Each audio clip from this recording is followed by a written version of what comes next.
Ok, para iniciar esta presentación hablaremos primero sobre los antecedentes de este país y cómo Corea se fue convirtiendo en uno de los países más importantes dentro del marco internacional actualmente. Los primeros asentamientos humanos dentro de la región de Corea se remontan al periodo paleolítico, hace alrededor de más de 500.000 años, durante el neolítico, y la población y la complejidad social fueron aumentando, por ende se fueron desarrollando tres culturas distintas dentro de la península de Corea que más adelante vamos a ver. También una característica bastante importante por mencionar es que Corea, antes de ser Corea, fue dominado por varias dinastías. La primera dinastía fue la dinastía China Han, que conquistó la región en 108 a.C., una de las dinastías que tuvo más influencia y poder dentro del territorio coreano, y es por eso que Corea tiene mucha influencia del territorio chino también. Después de varios siglos de guerra e incompetencia dentro del territorio de Corea con la dinastía China Han, sí, otra dinastía llamada Silla unificó la península en el siglo VII después de Cristo. Ahora, dentro de este periodo existieron tres reinos muy importantes, que fue la formación que después de la caída de la dinastía de Corea se produjo la dinastía de los tres reinos. La primera es Geruyu en el norte, la segunda es Bakehek en el sudoeste y Silla en el sureste. Estos tres reinos compitieron y se enfrentaron en guerras durante siglos dentro del territorio, pero es cierto que también desarrollaron intercambios culturales y comerciales bastante fuerte y especialmente con la dinastía Tang de China. Incluso a pesar de las guerras, la era de los tres reinos es considerada dentro de la historia de Corea una época de gran desarrollo cultural en Corea, con importantes avances en la literatura, la religión, la cerámica y la metalurgia. También la era de los tres reinos llegó a su fin cuando Cilia logró unificar la península en el siglo VII, como lo habíamos comentado. ¿Cómo es que surge esto? En el siglo VII después de Cristo, Xi unificó la península de Corea al consolidar su poder en el sureste y formar una alianza en la dinastía Tang de China. Es decir, desplazó todas las dinastías que ejercían poder sobre la península y logró unificarse con la dinastía Tang de China.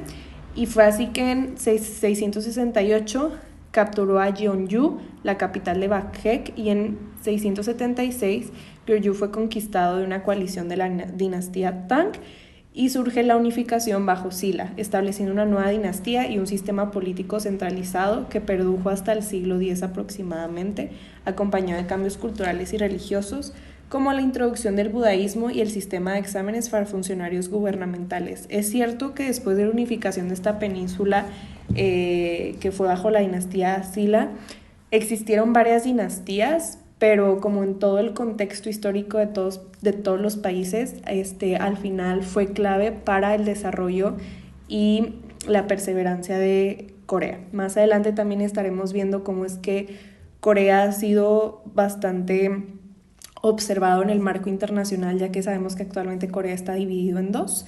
Hablaremos en esta presentación sobre Corea del Sur, pero cómo es que Corea llega a dividirse en dos regiones dentro del mismo territorio. Ok, la ocupación japonesa de Corea del Sur fue un periodo que tuvo una duración de 35 años y el periodo de ocupación comenzó en 1905 con la firma del Tratado de Ulsa, con el cual Corea se convirtió en un protectorado japonés y pues quedaba bajo el dominio del Imperio del Japón. Durante esta ocupación, Japón llevó a cabo una serie de reformas en Corea que tenían el objetivo de integrar la península en el Imperio japonés. Y pues dentro de estas reformas se incluían la introducción del idioma japonés, la educación japonesa y la cultura japonesa, entre otros más, pero esos eran los más relevantes.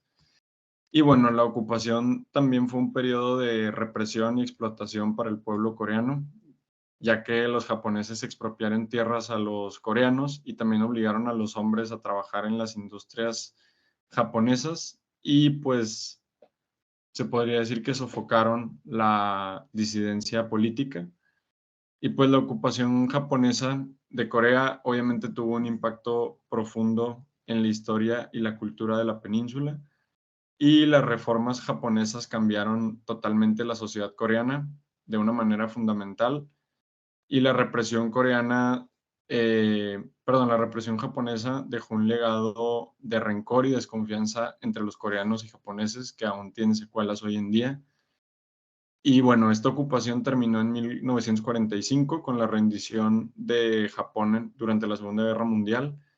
Y pues durante este periodo de ocupación hubo muchísima represión hacia el pueblo coreano, como mencioné, e incluso se compara en algunos casos con las atrocidades del Holocausto.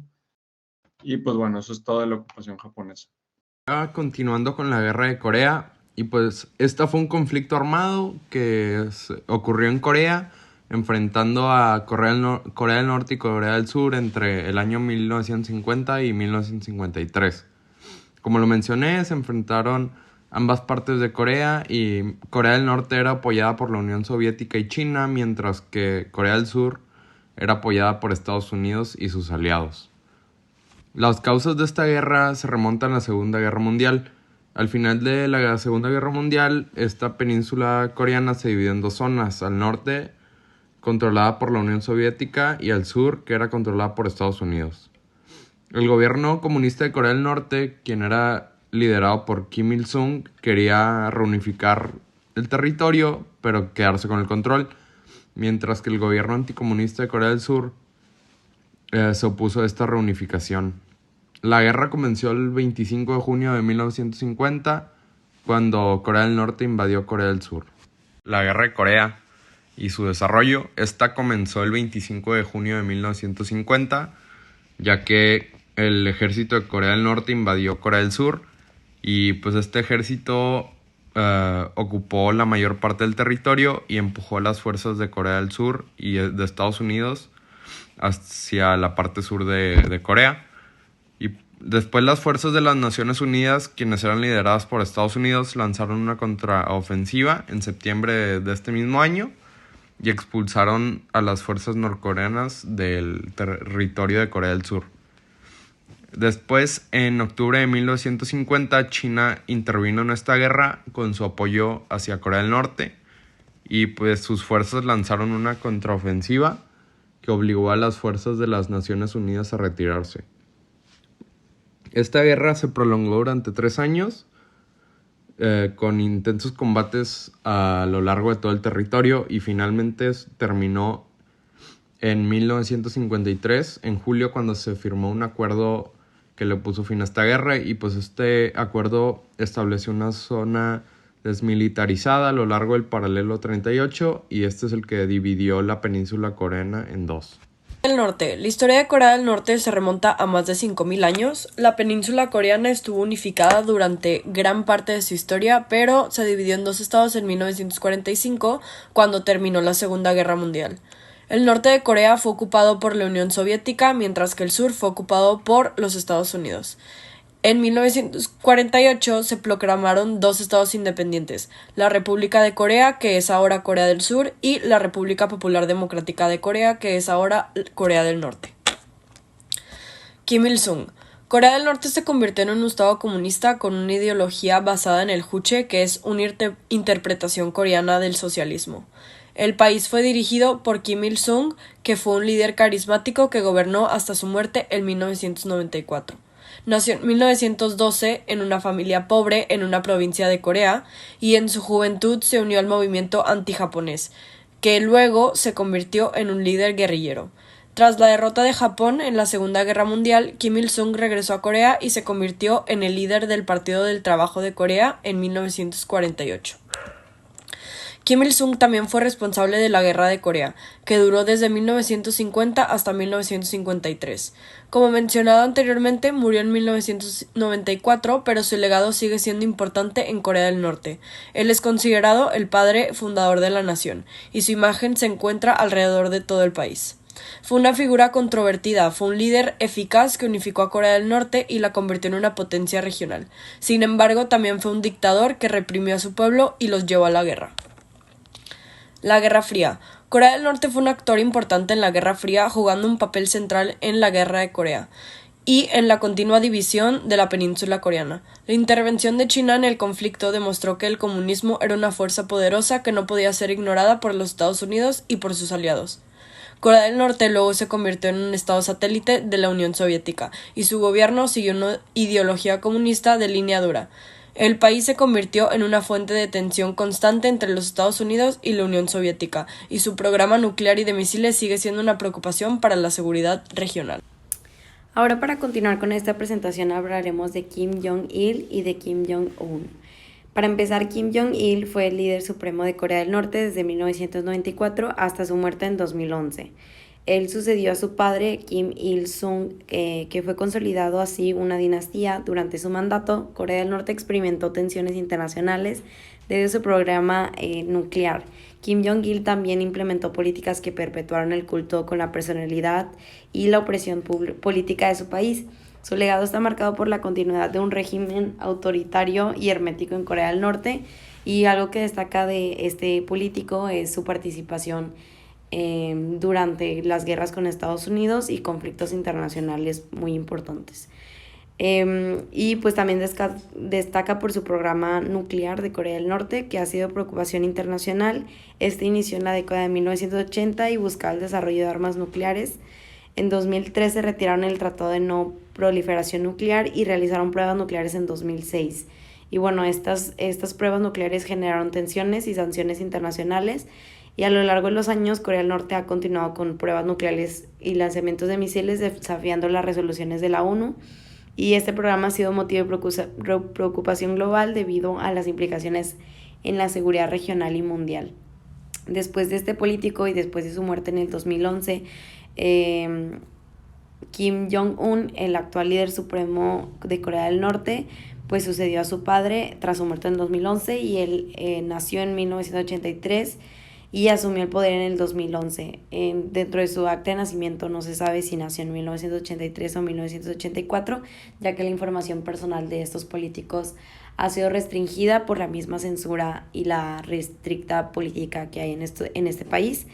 Igual este mismo político seguía con el culto a la personalidad y el desarrollo continuo del programa nuclear norcoreano, y la situación política y las acciones de Corea del Norte bajo su mandato siguen siendo de temas de interés y preocupación a nivel internacional.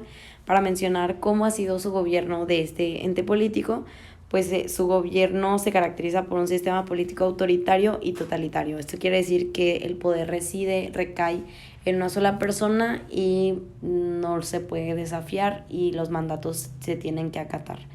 Como líder supremo concentra un poder significativo en sus manos, y el país opera bajo el principio de Juche, que es una ideología que promueve la autarquía y la autosuficiencia y la independencia nacional. Es por eso que Corea del Norte no se relaciona con la colaboración ni con la cooperación internacional, ya que recaen bajo la política de que ellos pueden hacer todo sin necesitar ayuda de ningún otro actor internacional, y es por eso que su política es muy interna y no internacional. Su gobierno se sustenta en el culto a la personalidad alrededor de Kim Jong-un y sus procedores.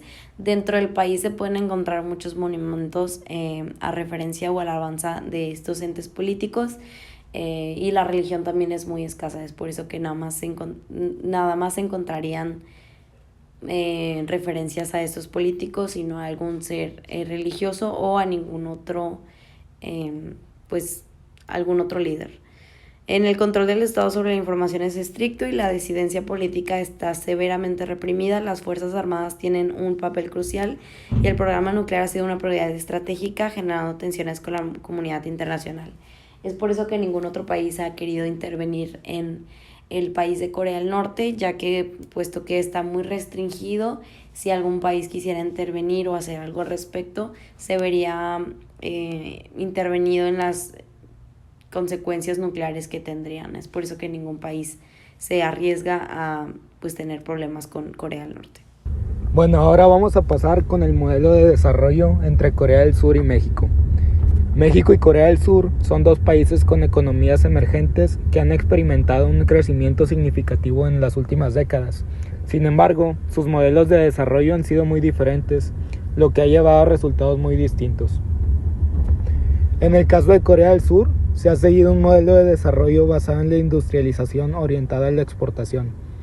El gobierno coreano jugó un papel activo en la promoción de este modelo mediante la implementación de políticas de protección a la industria nacional.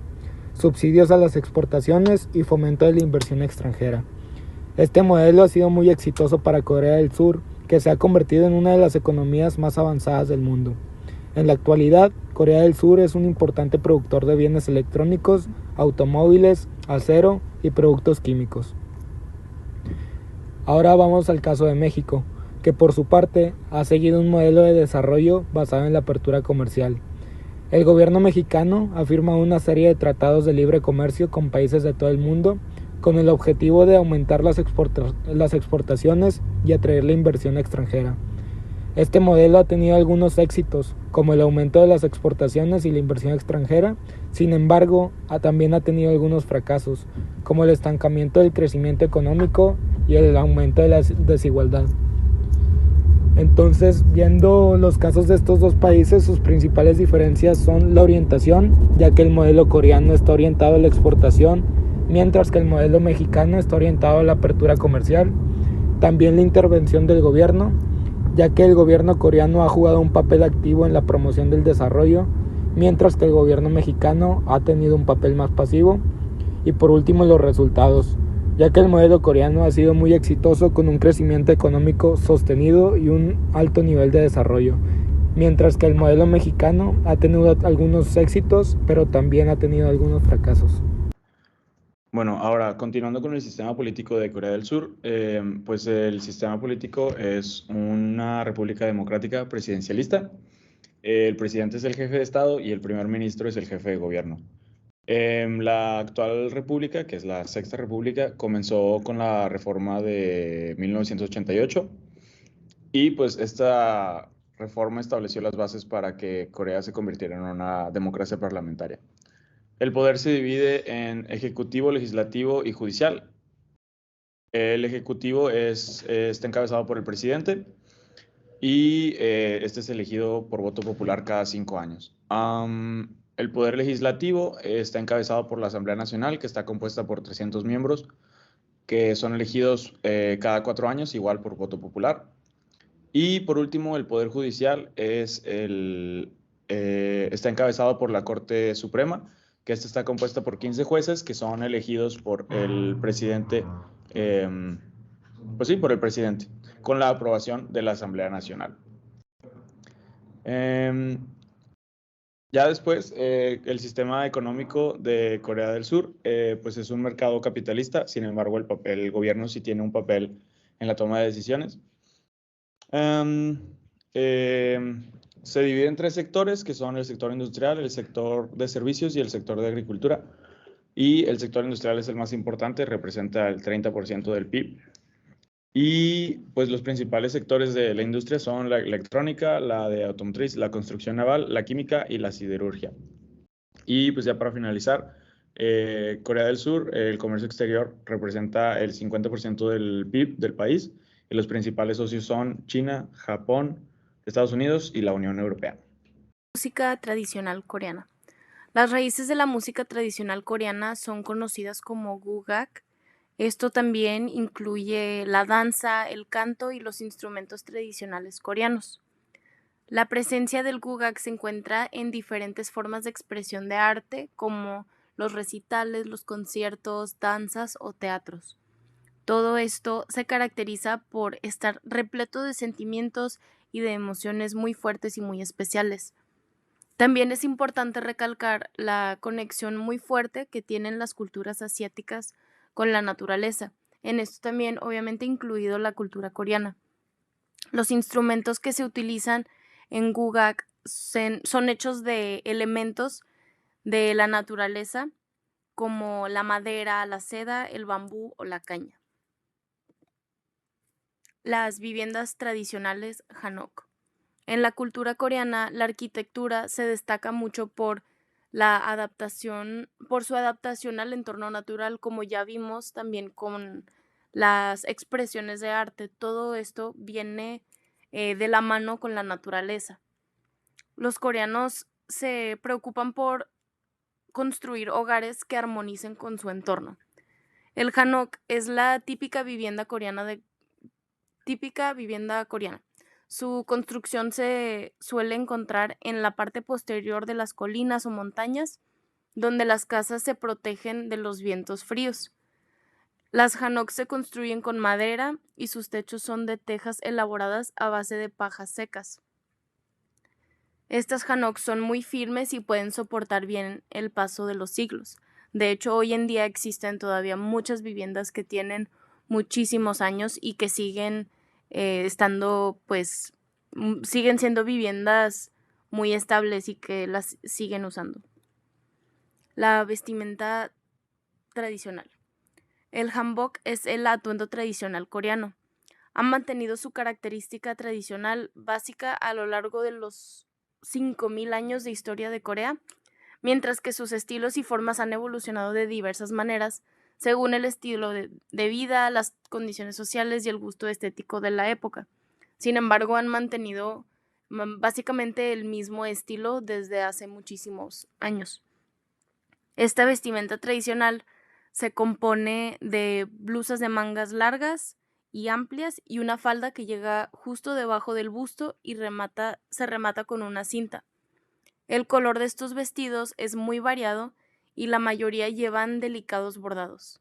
El hanbok masculino se compone de una blusa jeogori y de unos amplios pantalones llamados yabi.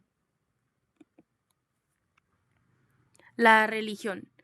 La religión en Corea del Sur es muy diversa y se caracteriza por la coexistencia de diversas creencias a lo largo de su historia.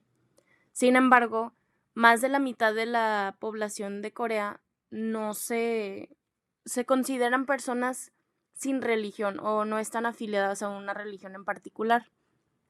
El 44% de la población sí